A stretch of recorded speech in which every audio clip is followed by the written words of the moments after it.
morning, everyone. Today is January 24th, 2023. It is 9 a.m. We are here for the hearings for the hearing examiner for the City of Cape Coral. Before we start the hearing docket today, I would like to introduce our process. The process followed in Cape Coral is a little bit different than the process followed in other jurisdictions. In our process, the clerk will read the introduction to the case. The clerk will then swear in anyone who is testifying. City staff will testify regarding compliance with public notice. If public notice is found, we will proceed with the case. If public notice is not found to have been properly occurring, we will take another path. Assuming public notice has been found, the applicant will go first and presents an entire case.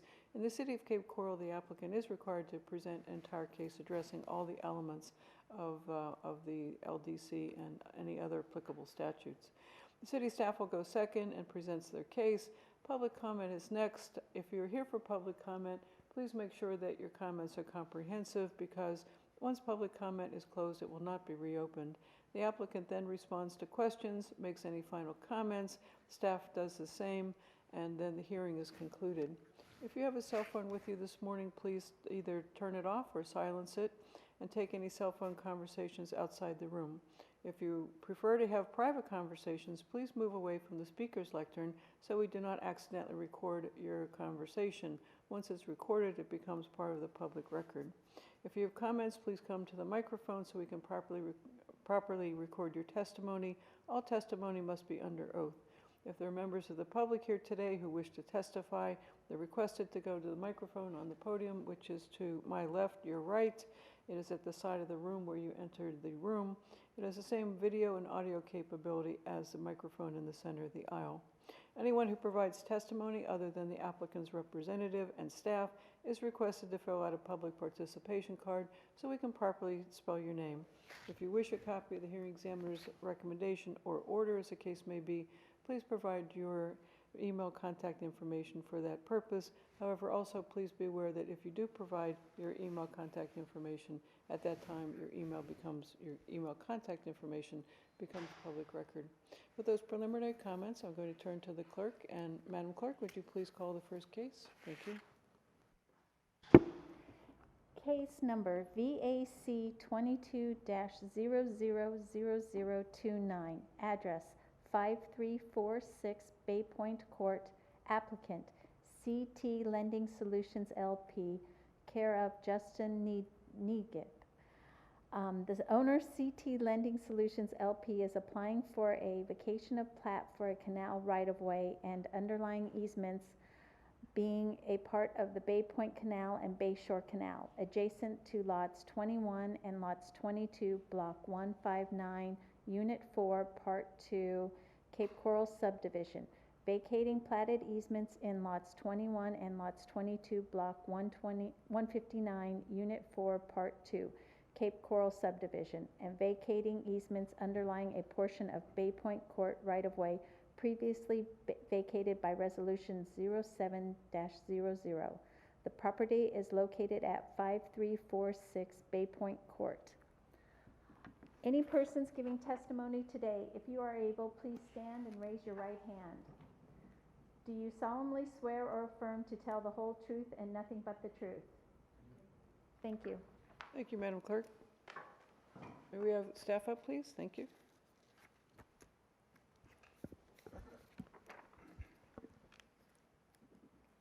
Good morning, Madam Hearing Examiner. Candace Ford, Associate Planner with the City Planning Division. I am here to confirm that advertising was completed before the hearing. We did send mailers out to neighbors within 500 feet. Newspaper ads were also sent out, and then a sign was posted on site as well. Thank you. I will find the proper notice was given. Thank you. May we have the applicant's representative up, please? Thank you.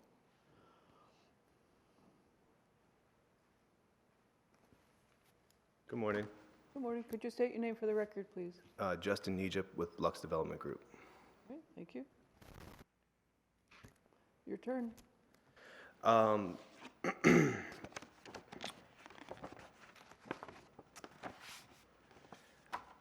believe what they said is what we're looking to do. We're looking to vacate a portion of the unexcavated canal right away, and some easements from the previously vacated portion of the right-of-way.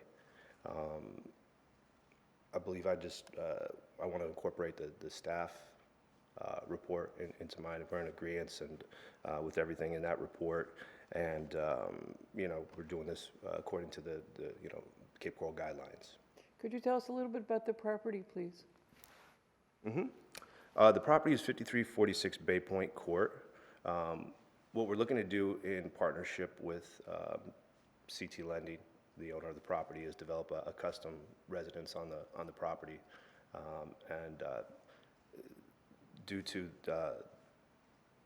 the size and the scope of the project, that's why we're also looking to vacate these portions of the right-of-way and the canal right-of-way and the easement. And I had an opportunity to look at the application that was made. Do you wish to incorporate your application into your presentation today? Yes, please. All right, do you have any other comments you'd like to make at this time? I do not. Okay. Thank you. Very much. All right. We have staff up, please. Thank you.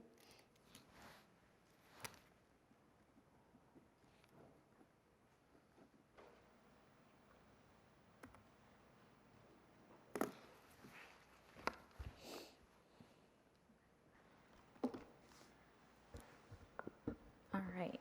Good morning again. For the record, Candace Ford, Associate Planner with the City Planning Division. So the applicant, as previously stated, is CT Lending Solutions LP. The authorized representative is going to be Justin Nejip. The location is 5346 Bay Point Court. The owner is currently requesting to vacate 907.56 square feet of canal right-of-way and all underlying easements adjacent to lots 21 and 22.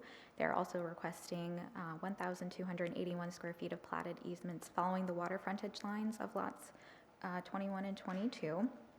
The third request is going to be to vacate 383.99 square feet of platted easements in the northern portion of the site in lots 21 and 22. And the fourth request is going to be to vacate 1,098.87 square feet of easements underlying a portion of Bay Point Court right-of-way that was previously vacated by Resolution 07-00. This is going to be the site location in question, as outlined in red, and this is going to be the zoning for the site. As you can see, it's predominantly R1 for all the way around. Okay, a little bit of background about the site. It currently has roughly 12,777 square feet of area. The site is currently an undeveloped lot with an existing marine improvement that does include a seawall. They did originally have a house, but a demolition permit was pulled in 2017, so that house is no longer there. And the site is currently at an intersection of two saltwater canals, and those canals would be Bay Shore Canal, and Bay Point Canal. Bay Shore has a platted width of 200 feet, and then Bay Point has a platted width of 80 feet wide. The vacation request, as you can see on the left side, is going to be a snippet from Exhibit A, which I will provide at the end of the presentation. The red outline is going to show what the proposed applicant is vacating. It's the canal right-of-way, and that is going to be the total of the 907.56 square feet on the left. And on the right, it's going to be a snippet from Exhibit B, which is proposing to vacate platted easements along the southern boundary in lots 21 and 22. That total of the red outline is going to be the 1,281 square feet of easements. The third request, which is going to be the one on the left again, which is going to be a snippet from Exhibit C, is going to be to vacate the platted easements in the northwest portion of lots 21 and 22, and that red outline is going to be for the 383.99 square feet total. The fourth exhibit is going to be on the right. It's going to be a snippet from Exhibit D. That's going to be the vacation of all drainage and utility easements underlying Bay Point Court right-of-way, and that's going to total your 1,098.87 square feet of area. Okay. Now we're going to go over the criteria that's mentioned in the LDC 3.4.5.B. Number one is going to cover whether the plats, easements, or right-of-ways are required by the city for any future transportation, access, water management, or public utility purposes. Currently, the canal right-of-way is just an unexcavated dry strip of land that ranges from about 3.61 to 6.12 feet. It ranges from that, and it's going to be along, of course, the southern property line. It was originally intended to be part of the canal system, but it is no longer platted that way or intended to be used that way. So there's really no foreseeable value for the city to retain that particular area. The city will, however, maintain sufficient easements, the 6-foot perimeter easement around the site to maintain utility access as needed. And then the easements underlying previously vacated portion of the Bay Point Court, do not appear to have any foreseeable value either. They will be shifted as well, slightly to the north to maintain the continuous 6-foot perimeter easement around the site. Number 2 talks about whether any required easements are necessary to accommodate the vacation of plat, easement, or right-of-way. The city will be maintaining the continuous perimeter around the site for the PUE, so no additional easements will be necessary at this time. Platted easements that are going to be occupying lots 21 and 22 will not be needed, as those are following the vacation of the Bay Point Court right-of-way that was finalized in 2000. So we no longer need that particular easement area. And then we will have, of course, sufficient easements underlying that area. They'll just be shifted slightly north. Okay, number 3 is going to be if alternate routes are required or available that do not cause adverse impacts to surrounding areas. The right-of-way, the canal right-of-way, it's not actually in the water, so it's not going to impede boater navigability or navigation purposes. Same thing with the previously vacated street right-of-way for Bay Point Court. It's not going to impede traffic or anything like that. Number 4 is if the closure of a right-of-way negatively affects areas utilized for vehicles to turn around and exit an area. Since the canal right-of-way is along the canal, we're not intending vehicles to be back there, so I don't think that's going to be an issue. Boaters aren't going to be affected by this, and then the vacation request along the street frontage, it's not intended at this time to be used as a street, so there shouldn't be any traffic issues as well. And then number 5 is going to be whether local utility providers have given consent to the vacation of the plat, easements, or right-of-way. We did receive no objection letters from all 3 utility providers, and that is also included in the application as well. LCEC does require the continuous easement, and that will be provided around the site, so that's not going to be an issue for them.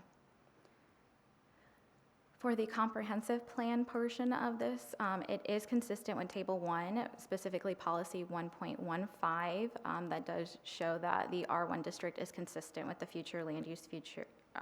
single-family future land use code.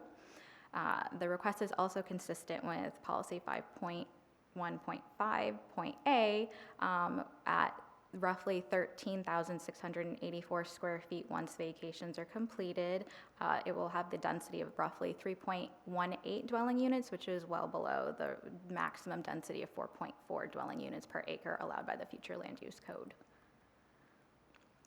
City staff is recommending approval with conditions for the proposed vacations. The conditions are going to be on subsequent slides. At this time, when this presentation was sent in, we didn't have any inquiries. I did receive a phone call yesterday from a neighbor asking what the vacation request was for. Once explained, he had no objection to the proposed request. So for conditions of approval, we are asking that the vacation of the 907.56 square feet of canal right-of-way is going to be consistent with Exhibit A as shown, and the packet will also be provided as well. The second condition we would like is that the vacation of the 1,281 square foot of platted easements following the water frontage lines is going to be as consistent with Exhibit B. The vacation of the 383.99 square feet of platted easements in the northwest portion of the site will be consistent with Exhibit C. And then the vacation of the 1,098.87 square feet of all drainage and utility easements will be consistent with Exhibit D. And then condition 5 will just be that the city can maintain the 6-foot wide perimeter easement as depicted in Exhibit E and F provided in the packet. And then we will just ask that, of course, they'll record and pay for the recording of the order once completed. And do you have any questions for me? Thank you. I have no questions. Thank you. All right, this is a public hearing. Are there members of the public who wish to provide input or testimony? Seeing none, I will close the public testimony section of the public hearing, bring it back to the applicant. Sir, could we have you up at the microphone, please? Thank you.